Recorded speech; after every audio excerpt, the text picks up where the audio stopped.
Alrighty then. Hello. Welcome back to the channel.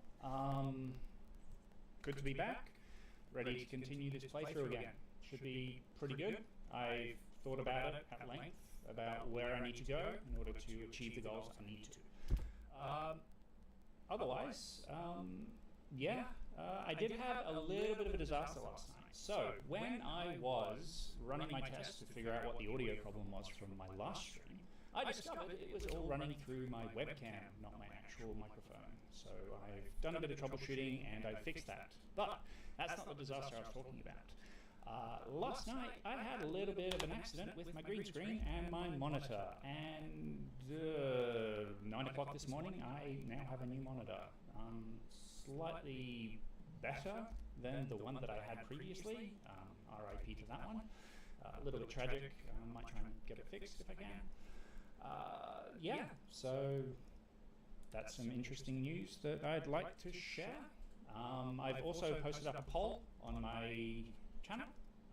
It's just basically to explore a few options that I'm thinking about when I finally finish this playthrough. So, turns out I kind of have an affinity for playing the action RPG genre, and you know, the next few choices that I have put into the poll are all about that. So, Stellar Blade is an option. Haven't technically finished the game yet, put a bunch of hours into it, very Sekiro-like. It's got parry mechanics, it's got interesting boss fights, an interesting story, and I do love to explore the lore of a different story. And we've also got the Surge, which is kind of a cyberpunky, same sort of gameplay, except you've got limb amputations and all that sort of thing to get equipment, which again, really fun, quite challenging. I beat it once a few years back. I'd like to do it on stream. The classic Dark Souls experience, the remastered one, which should be pretty cool as well.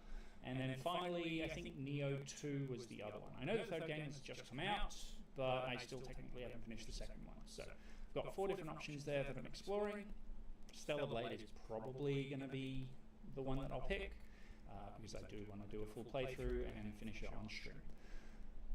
Moving on from that, like I said, I've thought about the playthrough that I'm currently doing. The goal for tonight is to get to Great Shinobi Owl at the tower after I collect the Lotus of the Valley. I've also been thinking about the little things, the side quests, if you will, for Sekiro, for the Dragon Purification playthrough that I'm doing. I did realize that there are a few things I need to collect, like the dried fruit and the living fruit. So I might start the playthrough doing that, and then what we'll do is we'll collect those items and trigger the next phase state. So Sekiro, much like many other FromSoftware games like Bloodborne, Dark Souls 3, for every certain sequence that you accomplish, the actual state of the game changes. So, what's a good way of explaining it? Basically, for Sekiro, it takes place over the course of a day. So, the morning kicks off when you escape from the prison, and then it gradually transitions into a more evening sort of scenario before the very end of the game.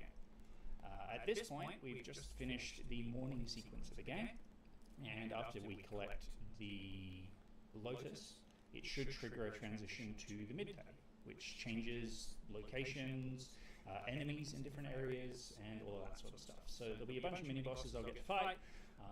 Like I said, I'll probably dive more to the mobs than I will the actual bosses, but either way, it should be pretty interesting to enjoy. Without further ado, I think we will kick off then. That's just a little bit of an update for the experience that I've had today and a bit of the thinking that I was doing last night. There's definitely going to be a bit of a focus on exploring the lore and gameplay mechanics and all that sort of stuff, because that stuff really interests me. I like to figure out how things work, and the boss fights are very much like that. So, let's kick off. I believe we're still in the Sunken Valley passage. I'm not going to initially pick up the Lotus because that will force the transition into the next state, and I don't particularly want to do that yet. There are a few things I just want to pick up. So let's jump straight in. All right, so probably help if I entered the game. That'd be pretty cool. All right, so where we kicked off, we just defeated the Guardian Ape here. We do actually have a secondary fight with said ape, which I'll probably do straight away. Knock it out really quickly. It is interesting because normally when it dies it just remains there, but it didn't, and there's a good storyline reason behind that. So what we'll do is, I'll just show you this first. So if you go through this passageway here, there's the Lotus of the Valley.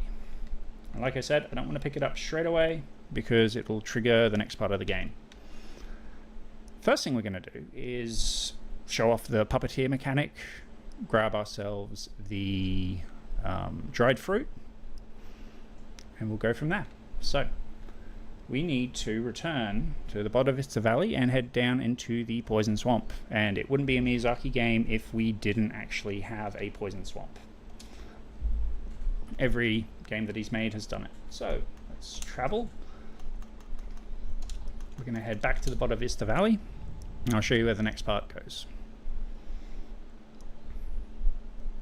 Actually, my new monitor isn't that bad. It's 200 Hertz, so frame rate is much nicer. It's a bit smoother, I think. Definitely not experiencing any hiccups there.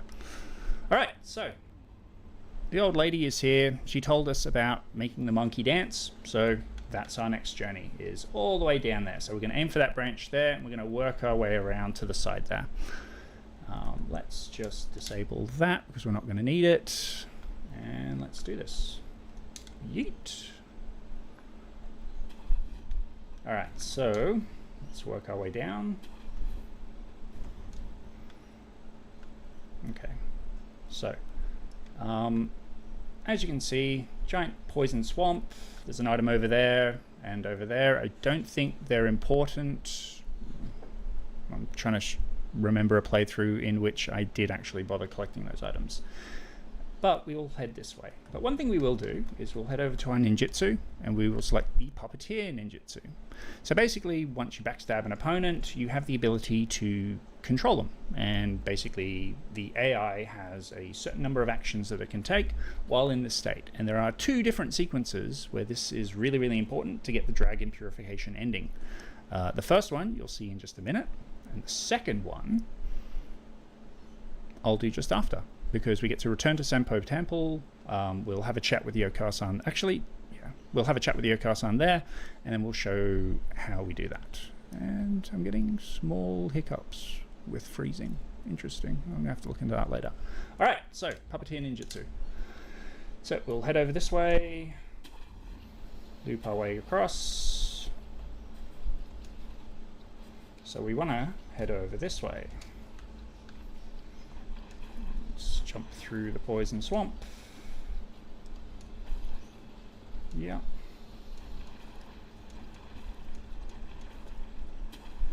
Okay, so where are we going? You want to go somewhere over that way.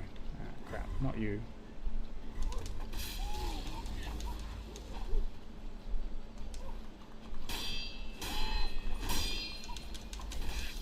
And I'm going to die really quickly. Awesome. Pretty sure we have to go this way. Ow.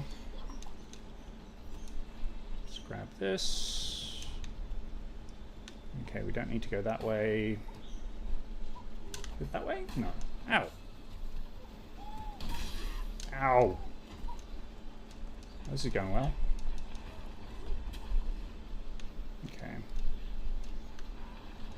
Is it this way? Might be this way. Yes, this way. I went the wrong way. Awesome. Alright, let's heal up.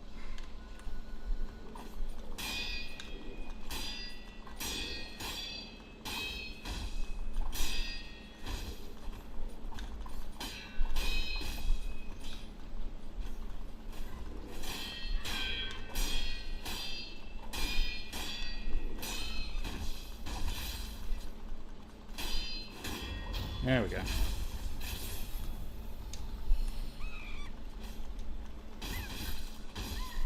Got a bit of health back. Well, that was embarrassing. Alright, so we'll talk to this guy over here. So these guys are the carrion merchants. They travel wherever death is. They always have useful items. They can range from prosthetics to pearls, which is pretty cool. So this guy, if I remember correctly, has the poison gourd seed. So let's have a look here. Yeah, the green mossy gourd. So there's a different selection of gourds. There's one that helps recover from terror. There's one that helps you recover from fire. There's this one which helps recover you from poison and all of that. There's also this interesting mechanic where you can buy the coin purses. That's because you lose half of your sen whenever you die. So this is a way of itemizing it. You do have to pay 10% more, but you don't lose the item when you die. There's also a couple of upgrade items and antidote powder. So this is one of the few merchants that doesn't have a limit on the number you can buy, mainly because he's in the middle of a poison swamp. But that's pretty much it. So I'm not thinking I'm going to need to get anything. I'd like to get the green mossy gourd, but I can't right now because I don't have enough money. But I don't think I'm going to need it after this area. I'll be able to just homeward idle back to where I needed to go. So let's jump in and grab the dried fruit. So memorial mob. All right, so the next sequence is down this lovely dark cavern. So just to explain what's going to happen here, for the dragon purification ending, there are a few there's a sequence of events you have to follow in order to get it, and one of them is collecting the heart of a snake. And there's two different ones. There's the dried one, and there is the visceral one. No, the bloody heart of another one. And that one actually has quite an interesting cinematic, and we'll do that very, very shortly. So we'll jump down here, we'll work our way through, we'll show you how the puppeteer ninja jutsu works, and then from there we will grab the heart, and we should reappear in a location that we need to go to for the next mini fight. So let's crack into that. Yeet. Or rather, should I say Geronimo? So let's head down here. We're in the sulfurous depths of Ashina. Now, there's plenty of poison guys here. Let's see, I think I dropped down this way. And there's this really interesting thing. As you can see, we do have a snake here right now. And I believe there's spirits in the walls. So you got these guys that live inside the walls. They can hurt a little bit. We'll creep through here. Grab that. We don't want to hit the snake because that can cause problems. We just want to work our way through here without any issues. So, pretty sure we go up this way. Alright, so, as you can see here, we have a shrine, and within the shrine is the dried fruit. We also have a snake guarding said shrine. So, we'll head down here. There it is. And it is pretty defensive of the shrine. So what we want to do is we want to duck to the left there. Where are we? Sneak past it. And over here, we have a monkey. A very, very frightened monkey, which we're unfortunately going to have to sacrifice to get through this next sequence. And as you can see, there's a grappling point just up there. So we want to use that to get into the shrine. So we've already selected the ninjutsu puppeteer. We'll just review that again just so you can see. So basically it forces them to act, and we hit the RB button after the death blow. So that's what's going to happen. So we'll sneak up. We'll do this. Now we'll trigger the puppeteer ninjutsu. And what will happen is you can see it's got the blue eyes. That means that it's now under control. And now it's going to go over there and start dancing up there, which is going to get the snake active. Move up here.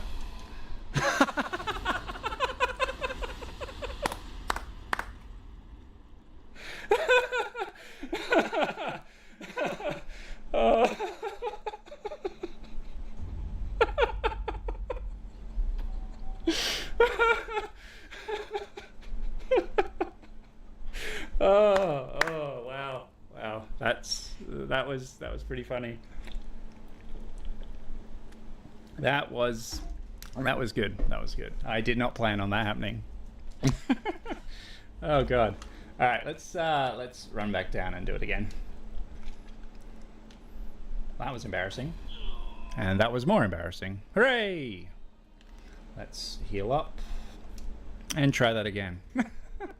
I don't think I've ever had that happen before. I have never been hit by the snake as it's fallen past me. That's wild. It really is. All right, let's head back. And maybe this time we'll head the right way and not aggro every single monkey in the area. I genuinely have never had that happen before. That was hilarious. All right, well, the good news is I'll just run through the sequence here because we know where we're going. Wow, that was incredible. I've literally never ever had that happen before. Okay, let's head down.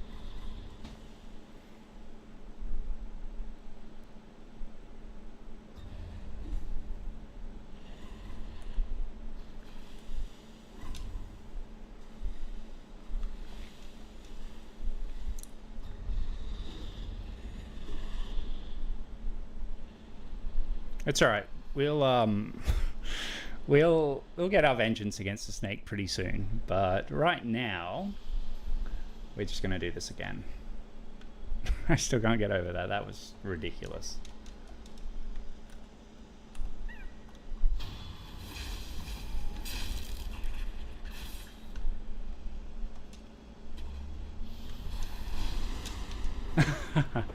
Yeah, I think I acted a bit too soon there. I probably should have waited a minute. Oh well, that's fine. That's fine. I think I'm going to die more to gravity than I am actually to enemies at this point. Oh, I got unseen aid again.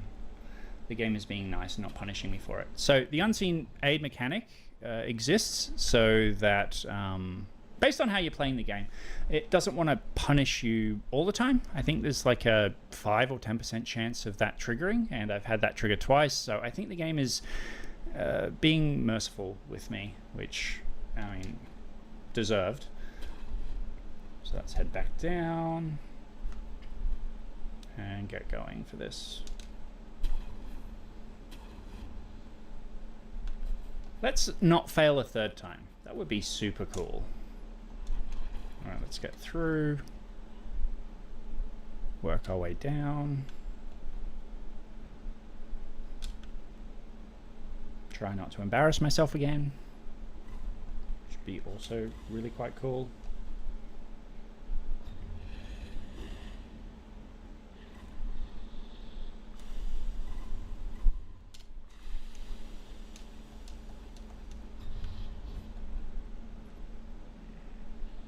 Third time's a charm.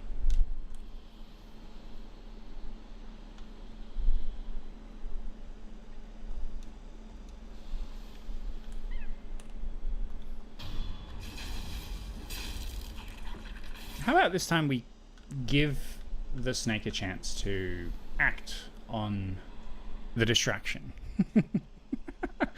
And maybe not just die again.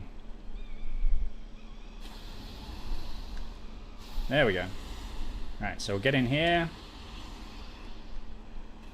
And it's going to block our path. So now we're in the shrine. And I didn't die to gravity again. That was super awkward. Alright, so we enter the shrine and we come across this idol. And on the idol, we have the dried fruit. The dried serpent viscera. Oh, I was right. A dried persimmon-like heart of a great serpent. The great serpent is a god of the land, so it's one of the kami, and the heart is believed to be where one's spirit resides. While it looks much like a persimmon, in fact this is the red viscera of a god. Apparently, denizens of the Sunken Valley worship the organs, believing they represent the deity itself.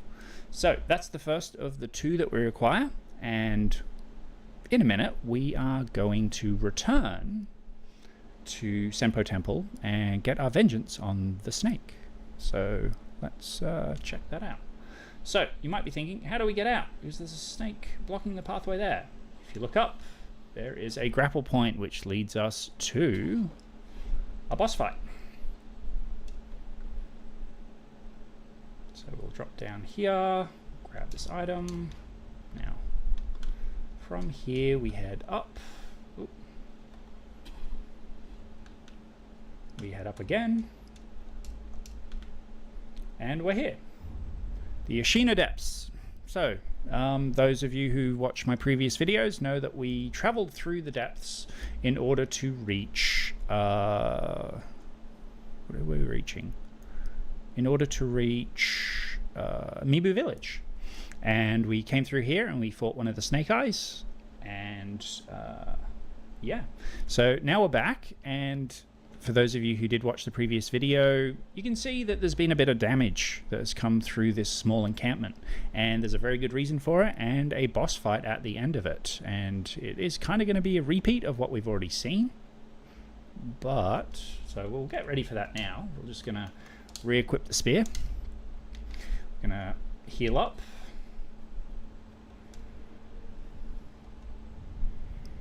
And then we'll go and fight the next fight. So we'll head up here first. Clear the way a bit. So the biggest indication is there is a wooden tent there that has been smashed and destroyed. And if you look over this way, there's actually a trail of blood that leads all the way to there. So what we'll do is we'll head down. We'll quickly beat this guy.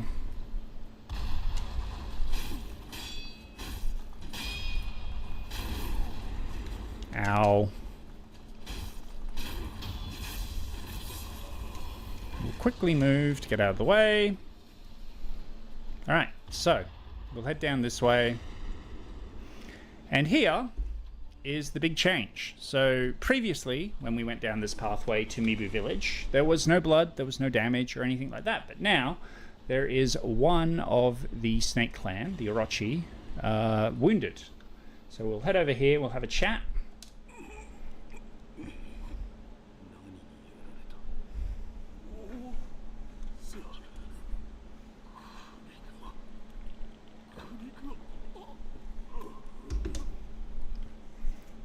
Okay, so we fought the Guardian Ape at the end of the last episode.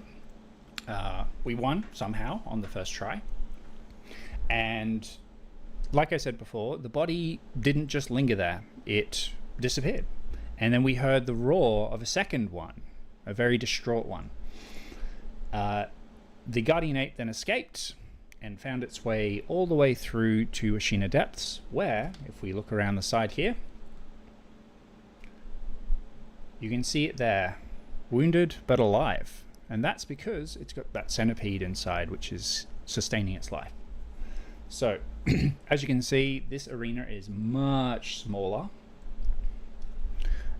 And, yeah. So basically, it's going to be the same fight again from the second phase. But there is a pretty exciting twist for the part after that. So what we're going to do is we're going to jump in. We should be able to knock this out pretty quickly, and then we'll be able to keep moving. So, heal up. I've got my spear equipped.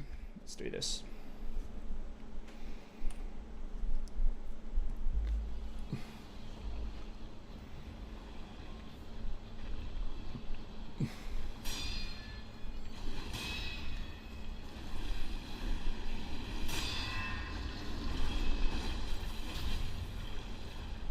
Now we are hitting it for a bit more damage because we defeated it once before.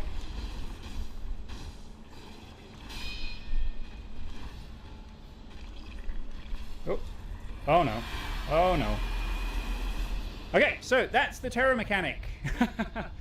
Basically it insta-kills you if the bar reaches its complete height. It's not a particularly fun experience. But because we've got a much smaller area, I had nowhere to run to. Okay, so we are going to go for a posture defeat with this one at the moment.